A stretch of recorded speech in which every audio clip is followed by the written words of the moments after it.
দিকে এক পায়ে গলে। কিন্তু এর পরের চ্যালেঞ্জটার হাত থেকে বাঁচা অতটাও সহজ হবে না। দ্বিতীয় ডেথ ট্র্যাপে তোমাকে স্বাগত। খাঁচাটা খুলে দাও। কি? তোমার চোখের কাপড়টা খুলে ওই দিকে তাকাও। ও মাই গড! এই 1000 পাউন্ডের সত্যিকারের ভাল্লুকটা এখন তোমার টাকা পাহারা দিচ্ছে। আমার মনে হচ্ছে এই 50,000 এখন ওর। আর এই ভিডিওর প্রত্যেকটা ট্র্যাপের মতোই তোমার টাকা ভাগ করা আছে। যতগুলো 50,000-এর ব্যাগ এখান থেকে তুমি বের করতে পারবে সেই টাকাটার জন্যই পরের চ্যালেঞ্জে তুমি কমপ্লিট করবে। চ্যালেঞ্জটা শুরু হয়ে গেছে, গুড লাক। ঠিক আছে মোটু, তোর থেকে আমি এটা নিয়েই ছাড়বো। ও ভাল্লুকের খুব কাছে চলে গেছে কিন্তু সবকটা ছেড়ে তুমি এখন ওটাই নিতে যাচ্ছ? তুমি এত শান্ত আছো কিভাবে? আমি নেই, আমাকে দেখে মনে হচ্ছে, কিন্তু সত্যি কথা বলতে আমার খুব ভয় করছে।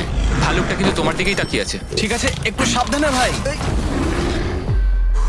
বাইরন অনেকটাই ভয় পাচ্ছিল এই ভাল্লুকটার কাছ থেকে ব্যাগগুলোকে সরিয়ে আনতে। এটা ধরো। ওদিকে দেখো, ভাল্লুকটা একটা ব্যাগের ওপরে দাঁড়িয়ে রয়েছে। ও মনে